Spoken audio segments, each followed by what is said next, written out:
নমস্কাৰ বন্ধু বান্ধৱীসকল আপোনালোক সকলোকে মই সুৰজ ছেত্ৰীয়ে পুনৰবাৰ টিপছ অসম ইউটিউব চেনেলটোলৈ স্বাগতম জনাইছোঁ বন্ধু বান্ধৱীসকল এই ভিডিঅ'টো আপোনালোকৰ বাবে অতি গুৰুত্বপূৰ্ণ হ'বলৈ গৈ আছে কিয়নো এই ভিডিঅ'টোত মই আপোনালোকক জনাম যে ঠাণ্ডাৰ সময়ত কুকুৰাৰ পোৱালিৰ ওজন সোনকালে কেনেকৈ বৃদ্ধি কৰিব পাৰি তাৰ উপায়ৰ বিষয়ে এই ভিডিঅ'টো আপোনালোকে প্ৰথমৰ পৰা শেষলৈ ভালকৈ চাব আৰু যদি আপোনালোকে এই চেনেলটোত প্ৰথমবাৰ আহিছে তেনেহলে চেনেলটো সাবস্ক্ৰাইব কৰি ওচৰত থকা বেল ঘণ্টিটো প্ৰেছ কৰি দিব সব বন্ধু বান্ধৱীসকল যদি আপোনালোকে ঠাণ্ডা দিনত কুকুৰাৰ পোৱালিৰ ওজন সোনকালে বৃদ্ধি কৰিব বিচাৰিছে তাৰ বাবে প্ৰথমতে কুকুৰাৰ পোৱালিবোৰক আপোনালোকে সুস্থ ৰাখিব লাগিব যদি কুকুৰাৰ পোৱালিবোৰ সঘনাই বেমাৰত আক্ৰান্ত হৈ থাকে তেতিয়া সিহঁতক আপোনালোকে এন্টিবায়োটিক দিব লাগিব আৰু যদি কুকুৰাৰ পোৱালিবোৰক আপোনালোকে সঘনাই এন্টিবায়োটিক দি থাকে বা এন্টিবায়োটিকৰ প্ৰয়োগ যদি বেছি হয় তেতিয়া সিহঁতৰ ওজন বৃদ্ধি নহয় ওজন কমিবলৈহে আৰম্ভ কৰে আৰু কুকুৰাৰ পোৱালিবোৰ যদি সঘনাই বেমাৰত আক্ৰান্ত হৈ থাকে তেতিয়া সিহঁতে দানা পানী খোৱাও কমাই দিয়ে যাৰ বাবে সিহঁতৰ ওজন ভালকৈ বৃদ্ধি নহয় সেই কাৰণে যদি আপোনালোকে ঠাণ্ডা দিনত কুকুৰাৰ পোৱালিৰ ওজন সোনকালে বৃদ্ধি কৰিব বিচাৰিছে তাৰ বাবে প্ৰথমতে আপোনালোকে সিহঁতক সুস্থ ৰাখিব লাগিব কুকুৰাৰ পোৱালিবোৰক সুস্থ ৰাখিবলৈ সিহঁতক আপোনালোকে সঠিক তাপমাত্ৰাত ব্ৰুডিং কৰিব লাগিব বাহিৰৰ ঠাণ্ডা বতাহ সিহঁতৰ গাত লাগিবলৈ দিব নালাগিব লগতে কুকুৰাৰ পোৱালিবোৰক আপোনালোকে যিটো ঘৰত ৰাখে সেই ঘৰটো আপোনালোকে সদায় পৰিষ্কাৰ কৰি ৰাখিব লাগিব তাত এমোনিয়া গেছৰ সৃষ্টি হ'বলৈ দিব নালাগিব আৰু ইয়াৰ উপৰিও কুকুৰাৰ পোৱালিবোৰক আপোনালোকে অলপমান বেছিকৈ ঠাই দিব লাগিব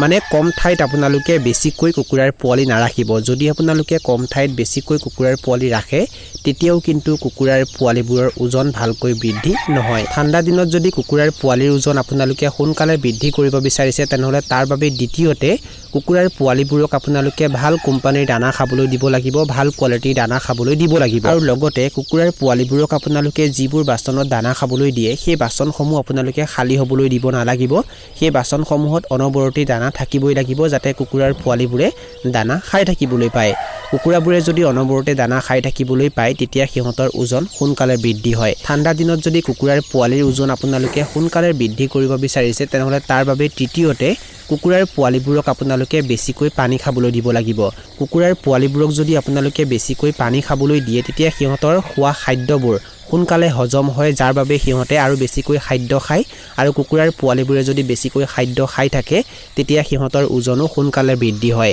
আপোনালোকে এটা কথা মনত ৰাখিব ঠাণ্ডা দিনত ঠাণ্ডা বেছিকৈ হয় সেই কাৰণে ৰাতিপুৱা সময়ত আৰু ৰাতিৰ ভাগত কুকুৰাৰ পোৱালিবোৰক আপোনালোকে কুহুমীয়া গৰম পানীহে খাবলৈ দিব কিছুমানে কি কৰে ঠাণ্ডা দিনত কুকুৰাৰ পোৱালিবোৰক ঠাণ্ডা পানী খাবলৈ দিয়ে চাওক বন্ধু বান্ধৱীসকল যদি কুকুৰাৰ পোৱালিবোৰক আপোনালোকে ঠাণ্ডা দিনত ঠাণ্ডা পানী খাবলৈ দিয়ে তেতিয়া সিহঁতে পানী খাবলৈ নিবিচাৰে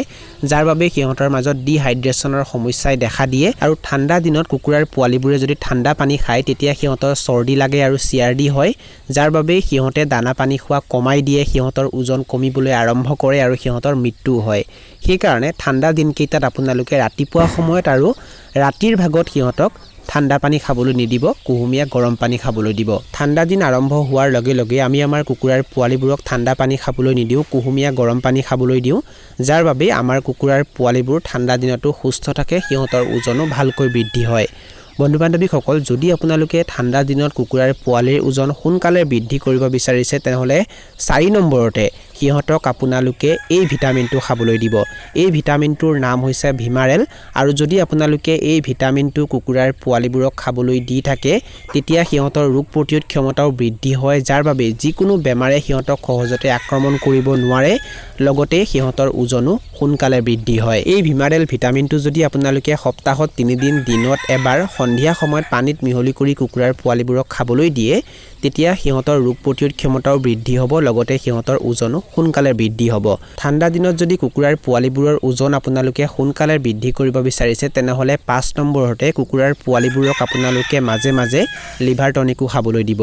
যদি আপোনালোকে মাজে মাজে কুকুৰাৰ পোৱালিবোৰক লিভাৰ টনিক খাবলৈ দি থাকে তেতিয়া সিহঁতৰ লিভাৰ ভালি থাকে যাৰ বাবে সিহঁতে দানা পানী ভালকৈ খায় আৰু দানা পানী ভালকৈ খালে সিহঁতৰ ওজনো সোনকালে বৃদ্ধি হয় বন্ধু বান্ধৱীসকল গৰমৰ দিনত কুকুৰাবোৰক সাধাৰণতে লিভাৰ টনিক ভিটামিন এইবোৰ দিবলৈ কিছু অসুবিধা হয় কাৰণ গৰমৰ দিনত গৰম বেছিকৈ হয় আৰু এইবোৰ খাবলৈ দিলে হিট ষ্ট্ৰকৰ ফলত সিহঁতৰ মৃত্যু হয় কিন্তু ঠাণ্ডা দিনত আমি এই দৰৱবোৰ কুকুৰাবোৰক দিব পাৰো তাত কোনো অসুবিধা নাই ঠাণ্ডা দিনত এই দৰৱসমূহ দিয়াৰ বাবে সিহঁতৰ ওজনো সোনকালে বৃদ্ধি হয় সেইকাৰণে আপোনালোকে ঠাণ্ডা দিনত ভিটামিন লিভাৰ টনিক কুকুৰাৰ পোৱালিবোৰক বা ডাঙৰ কুকুৰাবোৰক দিব পাৰে এনে কৰিলে আপোনালোকে সিহঁতৰ ওজন সোনকালে বৃদ্ধি কৰিব পাৰিব এতিয়া হয়তো বহুতে প্ৰশ্ন কৰিব পাৰে যে এটা ভাল লিভাৰ টনিকৰ নাম আমাক জনাবচোন বন্ধু বান্ধৱীসকল ইয়াৰ বাবে আপোনালোকে কাম এটা কৰিব লাগিব আপোনালোকৰ ওচৰত যদি ভেটেনেৰী দোকান আছে মানে য'ত পশু পক্ষীৰ দানা আৰু দৰৱ পোৱা যায় তেনেকুৱা ধৰণৰ দোকান যদি আপোনালোকৰ ওচৰত আছে তেনেহলে আপোনালোকে তাত যাব